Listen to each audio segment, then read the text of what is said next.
He was just a homeless boy used to struggling to survive on the streets. But one day, he saved a billionaire from poisoned food and revealed the shocking truth about his wife. Subscribe to the channel and write in the comments where you're watching from. The city was alive with noise, but for 12-year-old Jamal, the sound had long since faded into a meaningless hum. He sat hunched behind a rusted dumpster in a narrow alley, the cold concrete pressing against his legs. His fingers, dark and thin, dug through a torn plastic bag filled with half-rotten vegetables and crumpled fast food wrappers. The smell made his stomach churn, but hunger drowned out any hesitation. He pulled out a piece of stale bread, brushing away bits of dirt before shoving it into his mouth. The sharp, dry crumbs scratched his throat, but it was the first thing he had eaten all day. A rat scurried past him, and Jamal barely flinched. He was used to sharing space with creatures no one else noticed. The sky above was choked with the glow of city lights, blotting out the stars he imagined still hung somewhere in the darkness. He used to dream about those stars, back when he had a bed and a mother who held him close at night. That world felt like a different life. Jamal's mother had died in a fire. The flames had swallowed their tiny apartment, leaving nothing but ashes and memories. He remembered the smoke, thick and suffocating, and the way her voice cracked as she screamed for him to run. He had run, and he'd been running ever since. That night haunted him. It wasn't just the fire that left him broken, it was the questions. Why had it started? Why had no one come to help? His mother had warned him before that there were people who didn't want her alive. She said they were dangerous, people with money and power. Jamal hadn't understood then. Now he lived with the fear that whoever killed her might still be watching. He curled up behind the dumpster, pulling his thin jacket tighter around his shoulders. The cold bit through the fabric like teeth. He tried to sleep, but the sounds of the street, the clatter of glass bottles, the distant shouts, the honking horns, kept him awake. His stomach growled again, and he forced himself to stand. He couldn't stay here. Not tonight. Jamal wandered through the maze of alleys and streets, keeping his head down as he passed late-night crowds outside bars and restaurants. The scent of grilled meat and garlic butter made his stomach twist, but he knew better than to linger too long. The last time he had, someone had shoved him into the gutter and laughed as he scrambled to get away. He turned down a quieter street and stopped. Across the road, a black car with tinted windows gleamed under the yellow glow of a street lamp. It looked expensive, sleek and spotless, the kind of car that only rich people owned. Jamal moved closer, curiosity prickling at him. He ducked behind a lamppost, watching as the car's door opened. A man stepped out, tall and broad-shouldered, dressed in a tailored suit that probably cost more than Jamal would ever see in his life. His face looked familiar, and Jamal's heart skipped a beat. It was Richard Cross. Jamal had seen him on TV once, giving a speech about his company's success and how he planned to give back to the community. But Jamal hadn't believed any of it. Men like that didn't care about people like him. Richard walked toward the entrance of a fancy restaurant, the kind with golden lights and velvet curtains. A valet rushed to open the door for him, bowing slightly as he gestured for Richard to step inside. Jamal was about to turn away when movement in the window caught his eye. A shadow darted behind the counter in the kitchen. Jamal squinted, his heart quickening. Through the glass, he saw a chef pull a small vial from his pocket and pour its contents into a steaming bowl of soup. Jamal froze. He couldn't explain how he knew, but something about the man's movements felt wrong. The chef glanced nervously over his shoulder before sliding the bowl onto a tray. Jamal's mind raced. Could it be poison? No, that was insane. Who would poison someone in a place like this?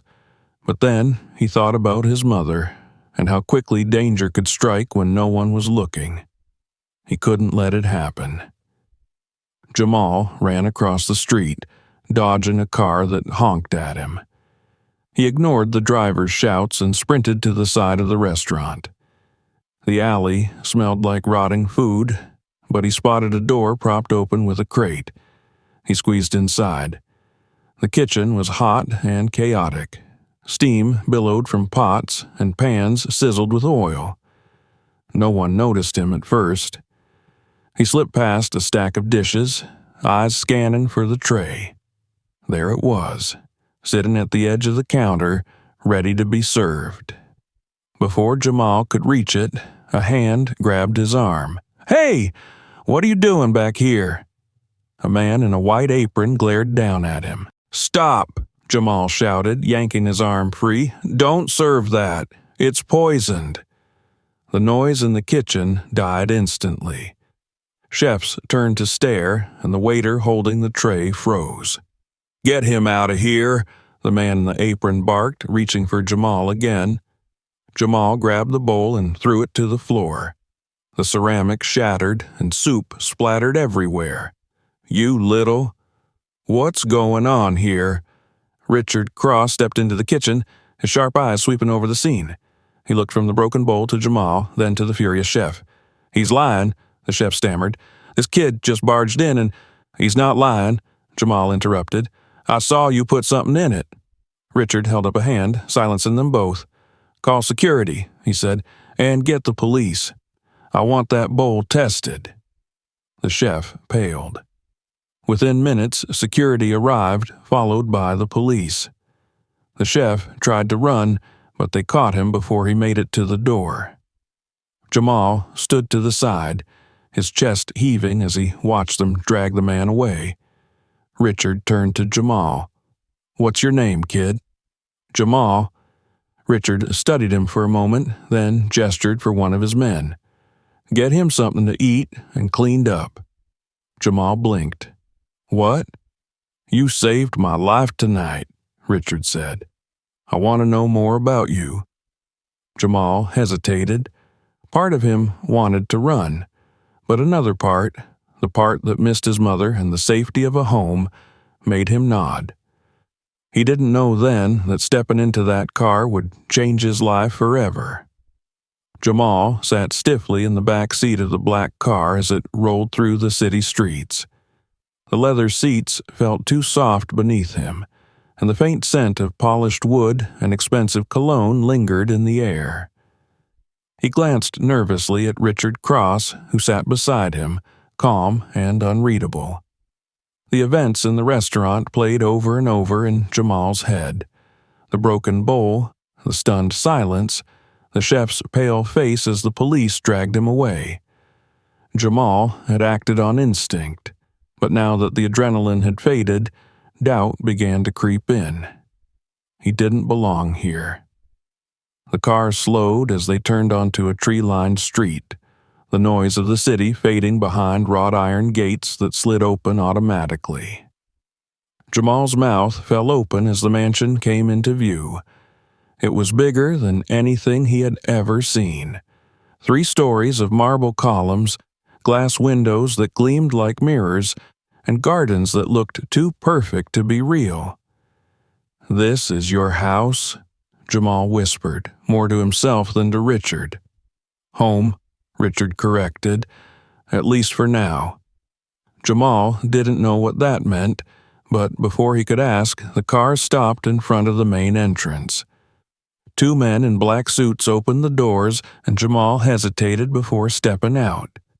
His worn sneakers left faint prints on the white marble steps. Inside, the house was even more overwhelming. The floors shone like glass, and crystal chandeliers hung from the ceiling. Paintings of rich people Jamal didn't recognize lined the walls. Everything looked clean expensive, and breakable. Jamal felt out of place instantly. He tugged at his ragged jacket, suddenly aware of how dirty it was. "Take him to the guest suite," Richard said to one of the men. "Have him cleaned up and brought something to eat." Before Jamal could protest, a voice cut through the room. "What is that doing here?" Jamal turned and saw her, the woman who would haunt his days and nights in this house. Elizabeth Cross stood at the top of the staircase, her emerald green dress flowing down to her ankles. Her blonde hair was swept back and diamonds glittered at her neck, but it was her eyes that made Jamal's stomach tighten.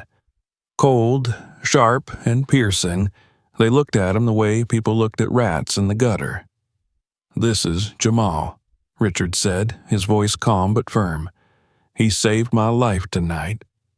Elizabeth's eyes narrowed. "Saved your life? Or set up the whole thing to get in here?" Jamal flinched. I didn't—" "Enough," Richard interrupted, stepping between them. "He's staying here for now. That's not up for debate." Elizabeth's lip curled, but she didn't argue. Instead, she turned on her heel and disappeared down the hall. Jamal let out the breath he didn't realize he'd been holding, but he didn't miss the way her words lingered, like a threat hanging in the air. In the guest suite, Jamal finally had a chance to shower and change into clean clothes. The water felt too hot against his skin, and the mirror in the bathroom was so big he could see every bruise and scrape on his thin arms. When he came out, a tray of food was waiting on the table: steak, mashed potatoes, vegetables. Jamal ate like he hadn't seen food in weeks, which wasn't far from the truth. But the relief didn't last long. The next morning, Elizabeth made it clear that Jamal was not welcome. She ignored him at breakfast, speaking only to Richard, and when Jamal tried to thank her for letting him stay, she fixed him with a stare that froze him mid-sentence. "I don't want you in this house," she said quietly, but with enough force to make his stomach twist. "You don't belong here. You're dirty, you're dangerous, and you're a liar. I don't believe for 1 second that you just happened to be in that restaurant." Jamal's throat tightened. "I didn't." "I don't care," she snapped. "Stay out of my way or I'll make sure you end up exactly where you came from, back on the street, or worse."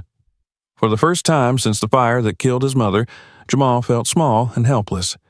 He spent the day avoiding Elizabeth and the staff, who seemed to share her opinion. The butler barely looked at him, the maids whispered as he passed, and one of the guards shoved him aside when he walked too close. But Jamal refused to leave. Richard treated him differently. The billionaire asked questions about his past, where he had lived, how he had survived. He listened without judgment, and Jamal couldn't help but feel a flicker of hope. That night, as he lay in the giant bed in the guest suite, Jamal thought about his mother and the warnings she used to give him about rich people who would do anything to keep their power. He couldn't shake the feeling that Elizabeth was one of those people. The next morning, he overheard her on the phone. She was in the study, speaking quietly, but Jamal caught bits and pieces through the crack in the door.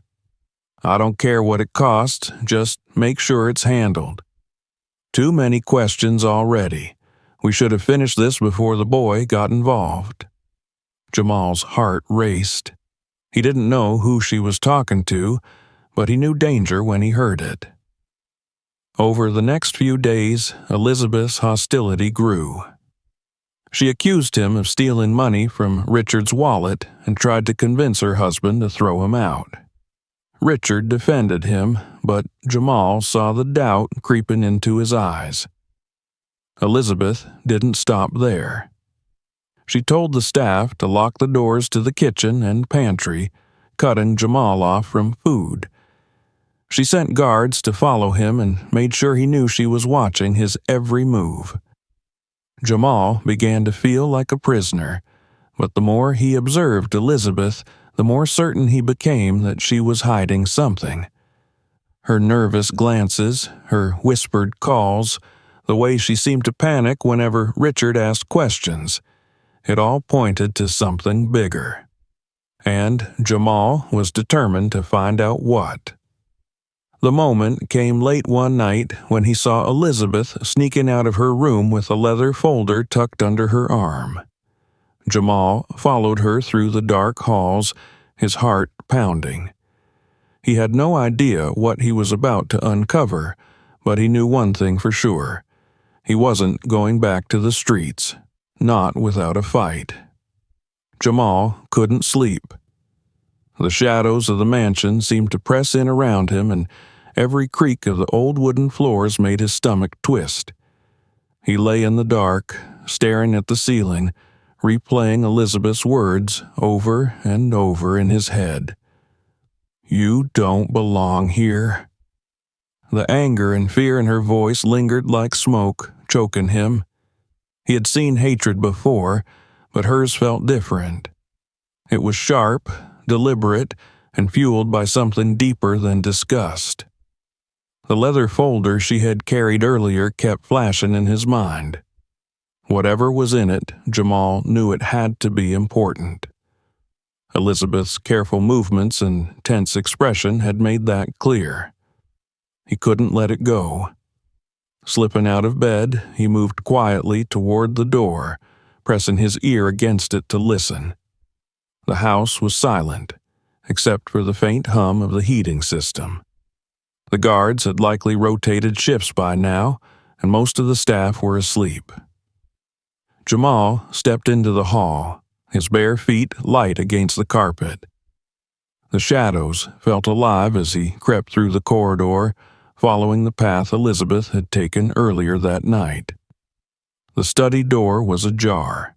Jamal froze, listening for any movement inside. When he heard nothing, he pushed it open just enough to slip inside and closed it softly behind him. The room smelled of leather and wood polish. A large desk dominated the space, covered with papers, books, and a half-empty glass of whiskey. Jamal's eyes scanned the room, and there it was, the leather folder resting on the edge of the desk. His fingers trembled as he picked it up and flipped it open. At first, the papers didn't make sense. Bank statements, legal documents, and spreadsheets filled with numbers he couldn't decipher. But then he found the emails. The first one made his blood run cold. "The plan is in motion. He won't suspect a thing. Make sure the chef is paid off and disappears after the job is done. The sooner it's over, the sooner the assets transfer." Jamal's stomach lurched. Elizabeth had planned the poisoning.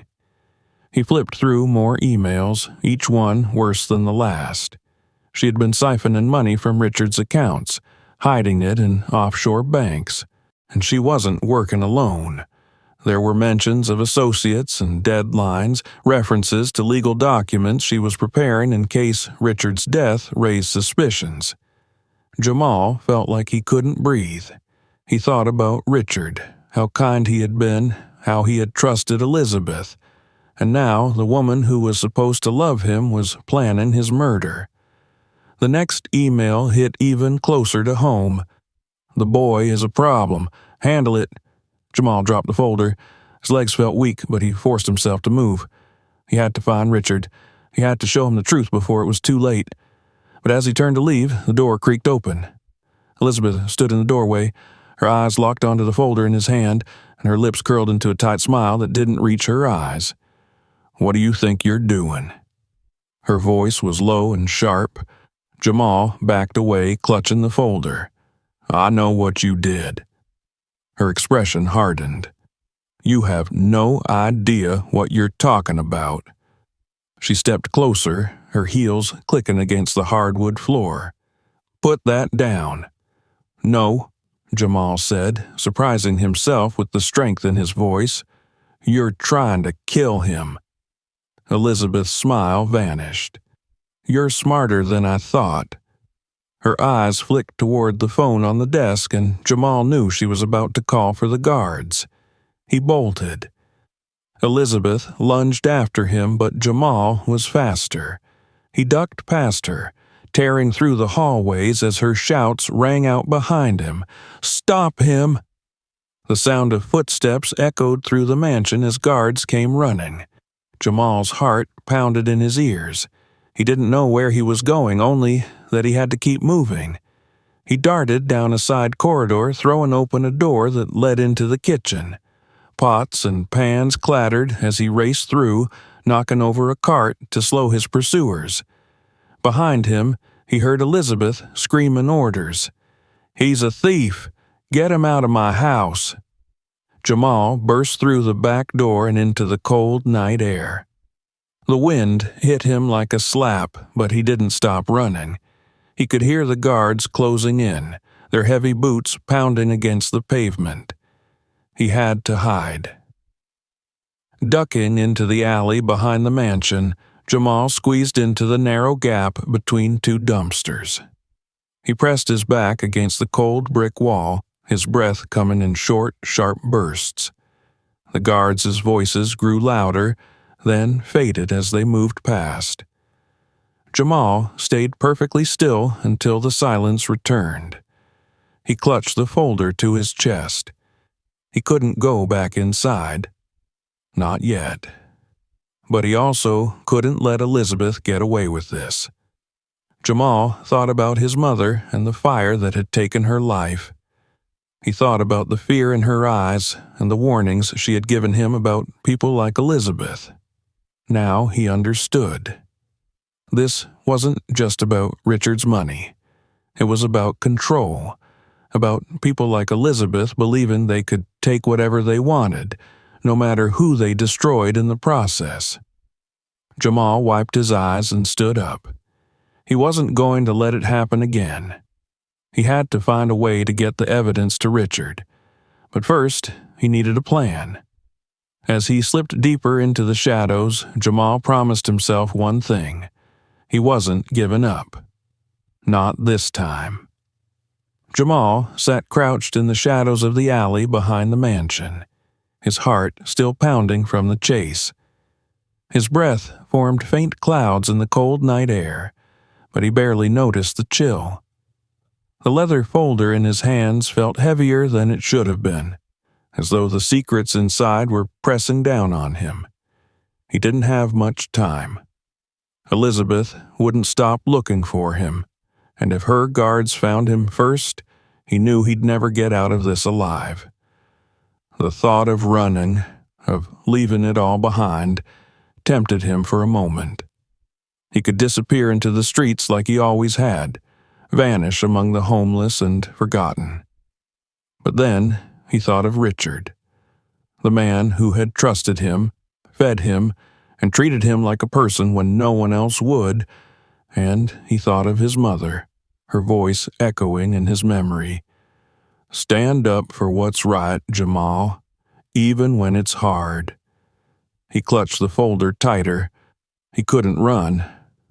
Peeking around the corner, he saw two guards standing near the kitchen entrance, scanning the alley with flashlights. He pulled back before the light could catch him, his mind racing. He needed to get back inside, but how? Jamal's eyes fell on the fire escape above him. It led to the second-floor balcony, right outside Richard's office. Gripping the cold metal rungs, Jamal began to climb. The ladder groaned under his weight, and for a moment he froze, waiting for the guards to notice. But they didn't. When he reached the balcony, he found the glass door locked. Of course, it was locked. He searched the frame and found a small gap where the latch met the door. Pulling out a bent piece of wire he had kept in his pocket, an old habit from surviving on the streets, he jimmied the lock until it clicked. Slipping inside, Jamal crept through the darkened office. The house was silent, but he knew that silence wouldn't last. Elizabeth would be looking for him. He moved quickly, placing the folder on Richard's desk, but as he turned to leave, the overhead light snapped on. Elizabeth stood in the doorway. "There you are," she said, her voice like ice. Jamal froze. Two guards stepped in behind her, blocking the exit. "I told you not to get in my way," she hissed, stepping closer. "You just couldn't keep your nose out of my business, could you?" Jamal tried to stay calm. "Richard will see the papers. He'll know what you did." Elizabeth laughed, a sharp, brittle sound. "You think he'll believe you? You're nothing, Jamal, a street rat. I'll tell him you broke in here to steal from us, and then I'll make sure you disappear, permanently." Jamal's hands clenched into fists. "You can't hide the truth forever." Her eyes narrowed. "Watch me." She snapped her fingers and the guards grabbed him. Jamal struggled, kicking and twisting, but they were too strong. They dragged him down the hall and Elizabeth followed, her heels clicking against the marble floor. She led them to the basement, a dark, windowless space lined with shelves and storage crates. "Lock him in," she ordered. The guards shoved Jamal inside and slammed the door. He heard the bolt slide into place and then silence. Jamal sank to the floor, his heart pounding. He could still hear her voice in his head, taunting him. "You're nothing." But she was wrong. He wasn't nothing. He had survived worse than this. Jamal forced himself to breathe. He felt along the walls, searching for anything he could use. His fingers brushed against something, a loose brick. He dug his nails into the edge and pried it free. Behind it, there was a small cavity in the wall, a vent. It was narrow, but he might be able to squeeze through. Jamal didn't hesitate. He wriggled into the vent, dragging himself forward inch by inch. The metal scraped his arms, but he ignored the pain. After what felt like an eternity, he emerged into a dimly lit hallway. He recognized it immediately. He was near the wine cellar, close to the servants' entrance. But before he could move, he heard footsteps. He ducked behind a stack of boxes as Elizabeth's voice echoed down the hall. "Check the basement again." He couldn't have gotten far. Jamal held his breath as one of the guards stepped into the room. The man looked around, his flashlight sweeping over the crates. Then Jamal saw it, the security panel on the wall. He waited until the guard turned away, then darted across the room. He punched the alarm button and ran. The siren blared through the house, and chaos erupted. Jamal sprinted up the stairs as guards shouted orders and Elizabeth screamed at them to find him. He burst into the main hall just as Richard came rushing down the stairs, his face pale with confusion. "Jamal?" Jamal ran to him, shoving the folder into his hands. "You need to see this." Richard flipped through the papers, his expression darkening with each page. "Elizabeth?" His voice was low, dangerous.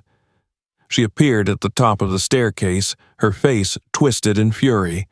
"He's lying," she shouted. "You can't trust him. He's just trying to—" "Enough," Richard's voice boomed, silencing her. He turned to the guards.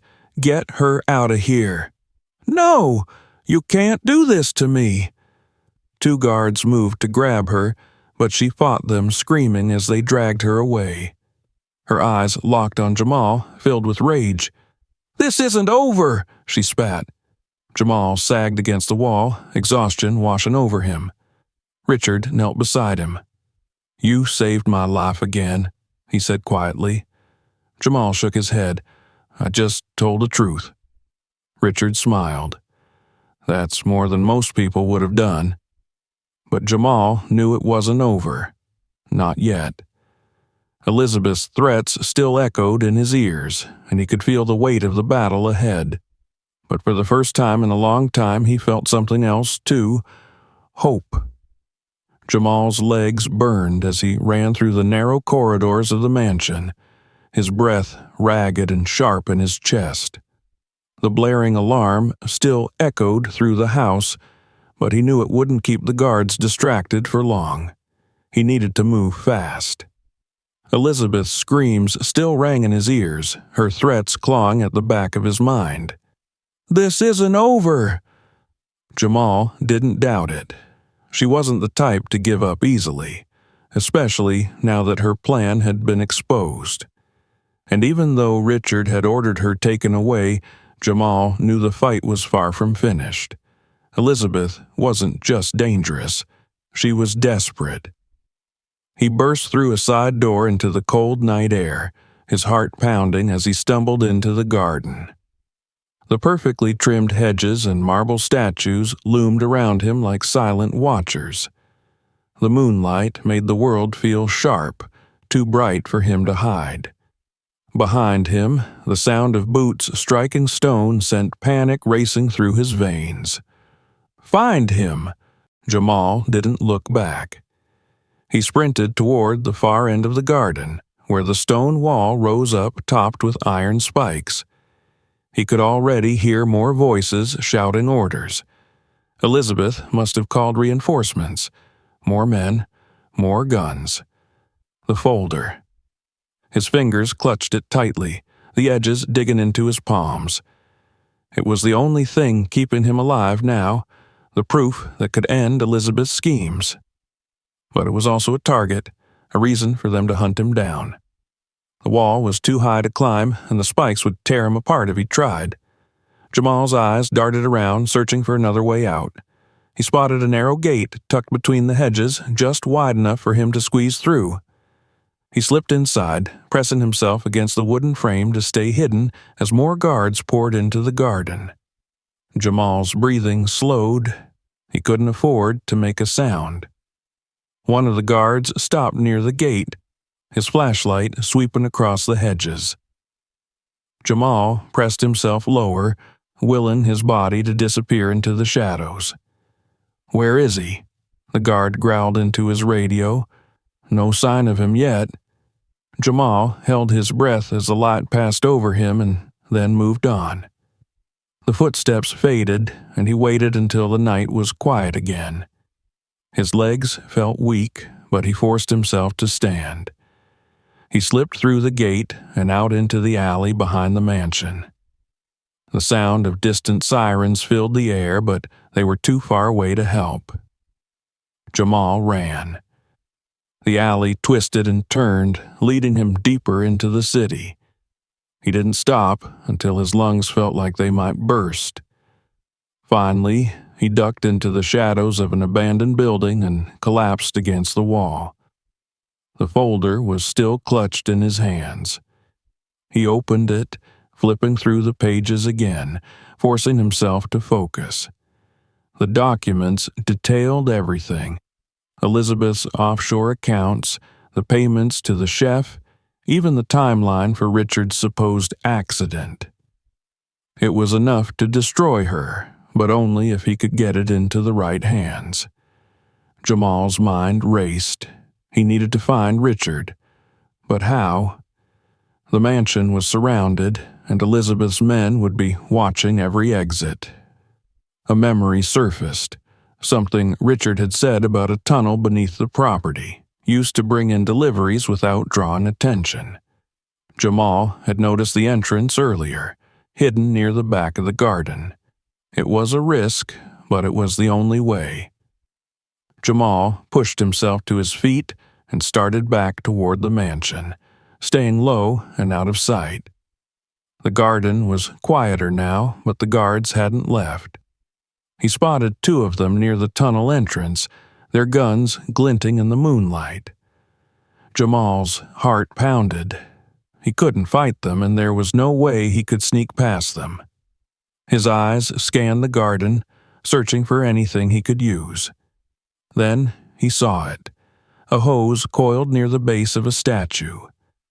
An idea formed in his mind, reckless and desperate, but he didn't have time to think it through. Jamal grabbed the hose and twisted the valve. Water sprayed out, and he aimed it at the guards, hitting them square in the chest. They shouted in surprise, raising their guns, but Jamal had already dropped the hose and was running. The distraction worked.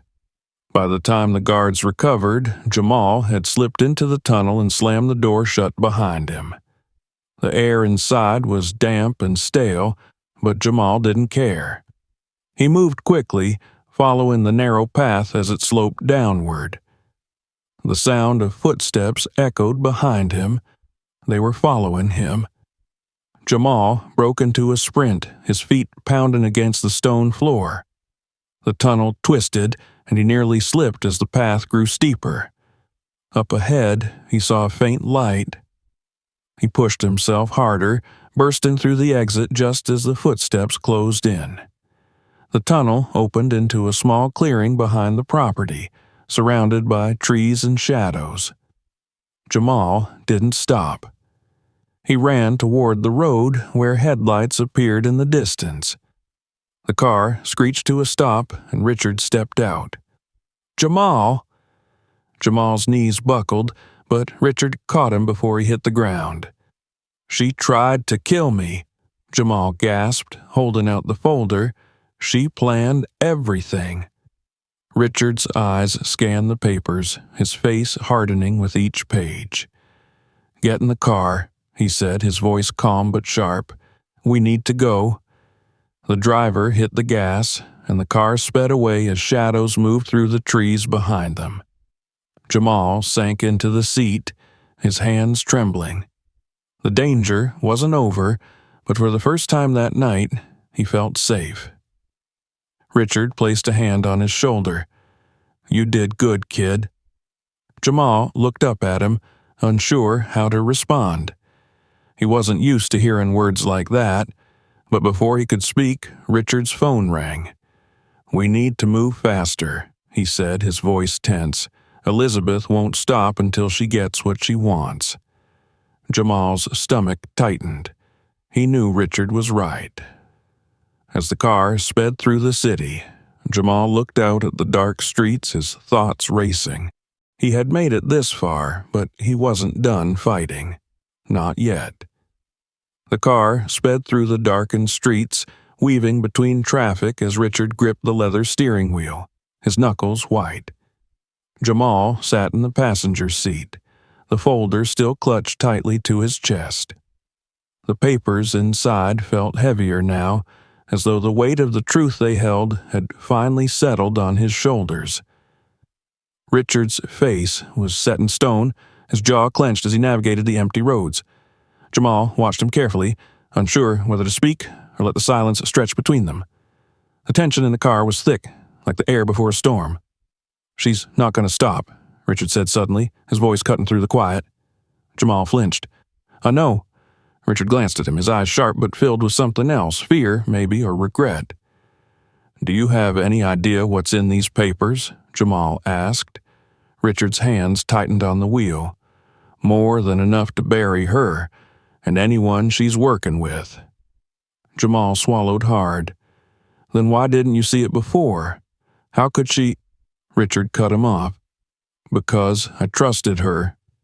His voice cracked just for a moment. "I married her, Jamal. I built a life with her, and she used it against me." Jamal looked down at the folder, running his fingers over the worn edges. "What are we going to do now?" Richard didn't answer right away. Instead, he turned sharply onto a back road, taking them out of the city and toward the wooded hills on the outskirts.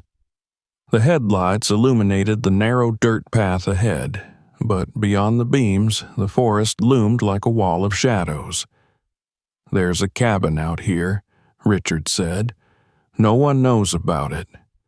We'll be safe for now, but this doesn't end until we have proof strong enough to make her pay." Jamal didn't argue. He was too tired to protest, and the exhaustion that had been chasing him for days finally caught up. He leaned his head against the window, watching the trees blur past as the car rumbled deeper into the woods. The cabin appeared like a ghost in the night, small and weathered, with boarded-up windows and a sagging roof. It looked abandoned, but when Richard pushed open the door, The inside was surprisingly intact. Dusty, but sturdy. Richard locked the door behind them and turned on a single lamp, casting long shadows along the wooden walls. Jamal sank into a chair, his legs shaken beneath him. "We need to go through this," Richard said, laying the folder out on the table and spreading the papers across the surface. "We need to know everything she's done." Jamal nodded, but his eyes kept drifting to the window. He couldn't shake the feeling that they were being watched. "Jamal," Richard said, snapping him back to reality. "Focus." Together, they sifted through the evidence: emails, bank transfers, property deeds. Elizabeth's plans were more elaborate than Jamal had realized. She hadn't just planned to kill Richard, she had been preparing for months, slowly draining his accounts and transferring funds to offshore banks. There were records of meetings with shadowy figures, payments to private investigators, and instructions to silence anyone who asked too many questions. Jamal's stomach churned as he recognized one of the names on the list, a security company that had been tied to his mother's death. "She knew," Jamal whispered. "She knew what happened to my mom." Richard froze. "What are you talking about?" "My mom, she worked for one of your companies, didn't she? She told me she found something dangerous. And then the fire." Jamal's voice trailed off. Richard rifled through the papers until he found what Jamal was talking about, an old employee record with his mother's name on it. She had been working in the accounting department, handling financial reports. "She found the transfers," Richard muttered. "She must have uncovered the shell companies and traced the money back to Elizabeth." Jamal's fists clenched. "And she had her killed." The words hung in the air, heavy and undeniable. Richard ran a hand down his face. "This is bigger than I thought." Jamal stood up so fast the chair scraped against the floor. "We can't let her get away with this." "We won't," Richard said, "but we need to be smart about this. If we go to the police now, she'll spin the story and make it look like we're the ones lying. We need more evidence, something that ties her directly to the people she hired." Jamal's mind raced. "The security system in the mansion. It records everything, right? What if there's footage of her meeting with them?" Richard's eyes lit up. "You're right. If we can get the recordings, it'll be enough to bring her down." "But how do we get back in?" Jamal asked. Richard stood, determination hardening his features. "We'll find a way." Suddenly, a loud crash outside made them both jump. Jamal's blood ran cold. "They found us." Richard grabbed a gun from the drawer and handed Jamal a flashlight. "Stay behind me." The front door burst open, and shadows spilled inside. Jamal's heart pounded as Richard fired a warning shot, but the attackers kept coming. Jamal grabbed one of the chairs and shoved it against the door, buying them a few seconds. "The back!" he shouted. They bolted through the cabin, slamming the rear door behind them as they stumbled into the woods. The branches tore at Jamal's clothes, but he didn't stop running. Gunshots echoed behind them, and Richard grabbed Jamal's arm, pulling him toward the riverbank. "There!" Richard pointed to a small boat tied to the dock. They scrambled inside, pushing off just as more figures appeared at the edge of the trees. Bullets hit the water, but the boat drifted into the current, carrying them away. Jamal clutched the folder to his chest, his heart racing as the mansion disappeared behind them. "We're not done yet," Richard said, his voice steady despite the chaos. Jamal nodded. "I know." As the boat floated downriver, the night closed in around them. But for the first time, Jamal felt like they had a chance. A real chance to stop Elizabeth and expose everything she had done. But he also knew that the fight was far from over. And this time, There was no turning back.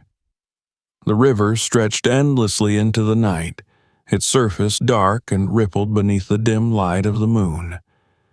Jamal huddled at the front of the boat, his arms wrapped tightly around the leather folder as though it could protect him. Richard sat at the stern, one hand gripping the motor's handle and the other holding the gun he had taken from the cabin. His eyes constantly scanned the tree-lined banks, searching for signs of movement. Neither of them spoke for a long time. The only sounds were the hum of the motor and the distant echoes of the gunshots that had chased them from the cabin. Jamal's heart was still pounding, but the steady rhythm of the water began to calm his nerves. Richard finally broke the silence. "We'll reach the safe house soon," he said. His voice was low but steady. "It's a small fishing lodge about 5 miles downstream. No one knows about it. We can regroup there and figure out our next move." Jamal nodded, but he didn't feel safe. Elizabeth had already proven how far she was willing to go to protect her secrets. He couldn't shake the feeling that she wasn't done yet. "What if they're waiting for us?" Jamal asked, his voice barely above a whisper. "They won't find us," Richard said firmly, though Jamal wasn't sure he believed it. "Not before we're ready for them." Jamal glanced down at the folder in his lap. It felt like both a shield and a target. The evidence inside was enough to destroy Elizabeth, but it was also the reason she was hunting them. He looked up at Richard. "What if this isn't enough?" Richard's jaw tightened. "Then we'll get more." The boat slowed as they neared a bend in the river. Trees loomed over the water, their branches casting long, claw-like shadows across the surface. Richard cut the motor, letting the current pull them silently around the bend. Jamal's pulse quickened. Something didn't feel right. Richard seemed to sense it too. He stood slowly, raising the gun as his eyes swept the shoreline. Jamal followed his gaze, straining to see through the darkness. Then he saw it, a flicker of movement in the trees. "They're here," Richard said. Before Jamal could react, a spotlight flared to life, blinding him. The roar of a boat engine filled the air, and Jamal saw the silhouette of another boat speeding toward them. "Get down!" Richard shouted. Jamal dropped to the floor of the boat as gunfire erupted. Bullets tore through the air, splintering the wooden sides of their boat. Richard fired back, his shots echoing across the river, but the other boat kept coming. "We have to move," Richard yelled, restarting the motor. The boat lurched forward, cutting through the water as bullets hissed past them. Jamal clung to the sides, his knuckles white. "Hold on," Richard shouted. Jamal barely had time to brace himself before the boat veered sharply, skimming dangerously close to the shore. The sudden turn sent the pursuing boat spinning, and Jamal heard a loud crash as it slammed into the rocks. But their victory was short-lived. More engines roared in the distance, and Jamal saw 2 more boats closing in on them. Richard cursed under his breath. "We're not going to outrun them." Jamal's mind raced. The river was too exposed. They needed cover. He scanned the shoreline and spotted a narrow channel leading into the trees. "There!" he shouted, pointing. Richard didn't hesitate. He steered the boat toward the channel, and they disappeared into the shadows of the forest. The branches scraped against the sides of the boat, and the water grew shallow, but they kept going until the sound of engines faded behind them. Finally, Richard cut the motor, and the boat drifted to a stop. Jamal exhaled shakily. "Did we lose them?" "For now," Richard said. "But we need to keep moving. Grab the folder." Jamal climbed out of the boat and followed Richard through the trees. The forest was thick and dark, but Richard seemed to know where he was going. After what felt like hours, they reached a clearing. A small, weathered cabin stood at the center, half hidden by overgrown bushes. Richard unlocked the door and stepped inside. The air smelled of dust and old wood, but it felt safe, or at least safer than the river. Jamal sank onto the couch, his legs trembling. Richard bolted the door and turned to him. "We need to talk about what comes next," he said. Jamal looked up at him. "What do you mean?" "I mean, this isn't over." Richard sat down across from him, his eyes hard. "Elizabeth isn't going to stop. She has connections. People in law enforcement, people in politics. We can't just hand these papers to the police and hope for the best. We need to make sure the whole world sees this." Jamal swallowed. "How?" Richard hesitated, then pulled out his phone. "I know someone who can help, a journalist I trust, but it's risky.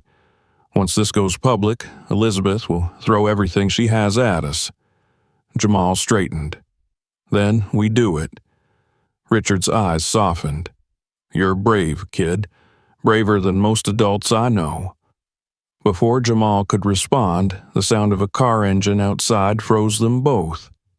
Richard moved to the window, peering through the blinds. "Stay here." Jamal grabbed the folder and ducked behind the couch as Richard stepped outside. The voices were muffled, but Jamal could hear the tension in them. "Where is he?" a man demanded. Richard's voice was steady. "You're trespassing." Jamal peeked out and saw the man pointing a gun at Richard. "Not anymore." Jamal's heart raced. He couldn't let this happen. Not again. Grabbing a heavy lamp from the table, he crept toward the door. When the man raised his gun, Jamal lunged, smashing the lamp against his arm. The gun fired, but the shot went wide. Richard tackled the man, pinning him to the ground as Jamal scrambled to grab the gun. Another figure appeared at the edge of the clearing, but before they could react, Richard fired, sending them running. The clearing fell silent except for their heavy breathing. Richard looked at Jamal, his eyes filled with something that might have been pride. "Good work," he said. Jamal grinned, but the relief was short-lived. "We need to move," Richard said. "This isn't over." Jamal nodded. He knew the fight wasn't finished yet, but he wasn't afraid anymore. The first streaks of dawn broke over the horizon as Jamal and Richard pushed forward along the narrow dirt road that led away from the cabin. The forest behind them was still thick with shadows, and the air felt heavy, as though it carried the weight of everything they had endured in the past few days. Jamal's legs ached, but he refused to slow down. The folder was still clutched tightly to his chest, its edges creased and worn from the chaos of the night before. It felt more fragile now, yet somehow more powerful. The papers inside were no longer just evidence. They were a weapon, one that could finally bring Elizabeth down and end the nightmare that had started the day Jamal first stepped into Richard's world.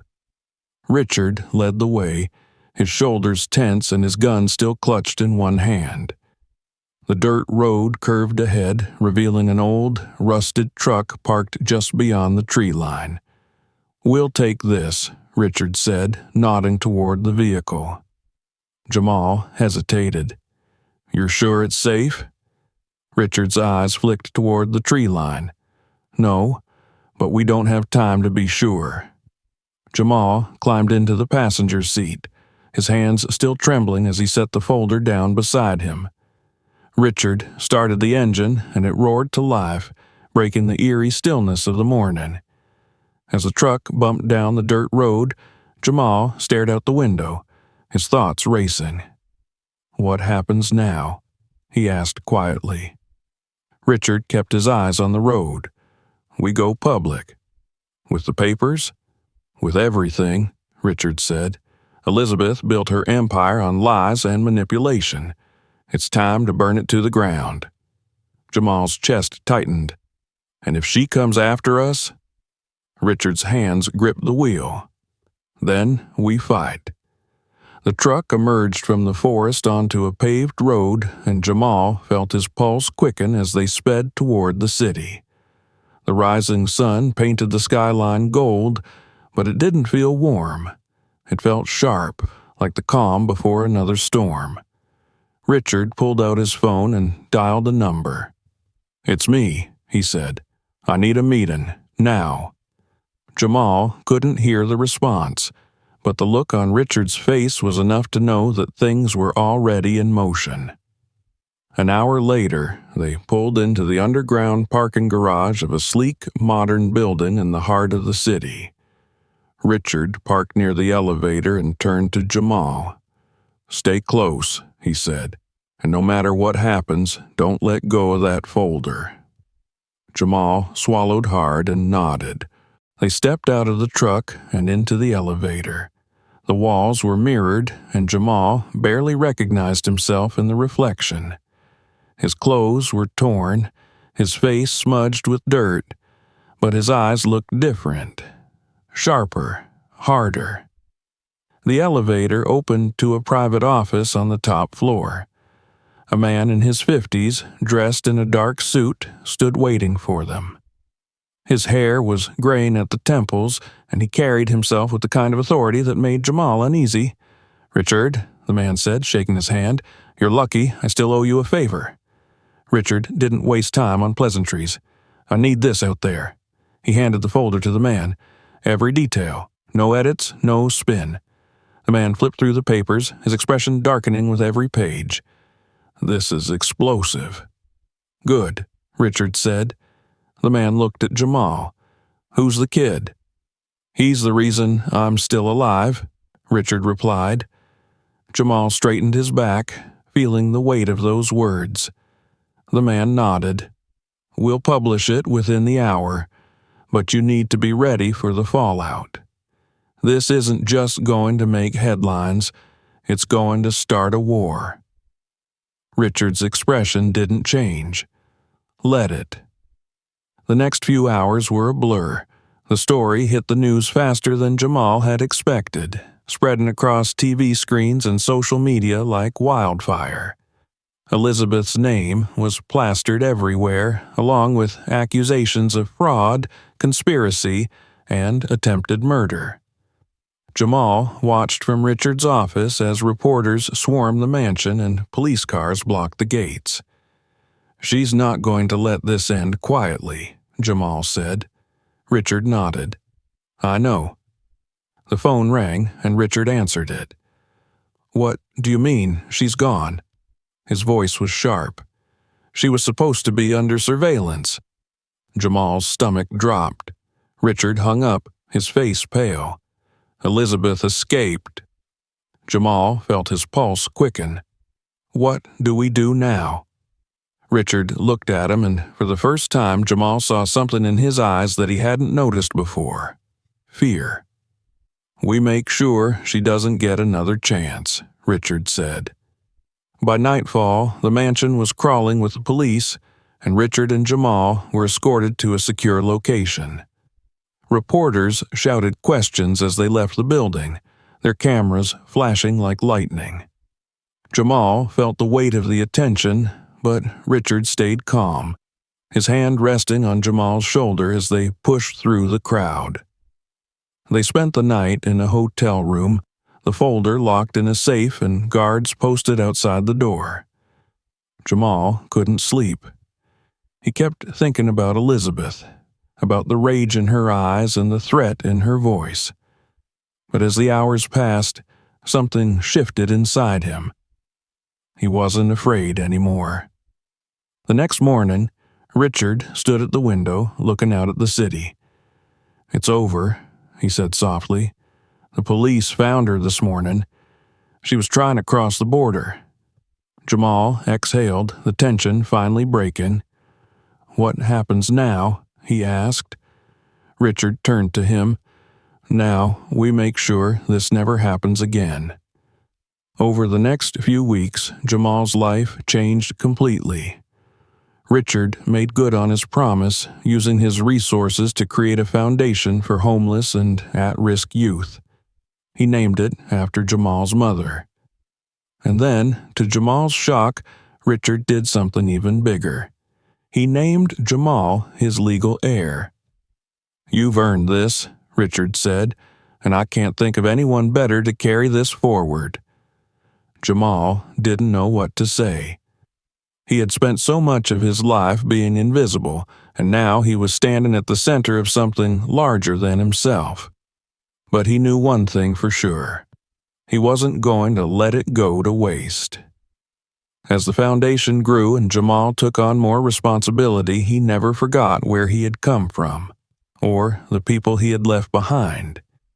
He used his position to fight for justice, to give others the second chance he had been given. And as he stood in front of the foundation's new headquarters, watching the ribbon fall away, he felt something he hadn't felt in years. Hope. Because this wasn't just an ending. It was a new beginning. If you like this story, subscribe to the channel so you don't miss new videos. Share this video with your friends. May it find even more viewers. Thanks for watching, and see you in the next episodes.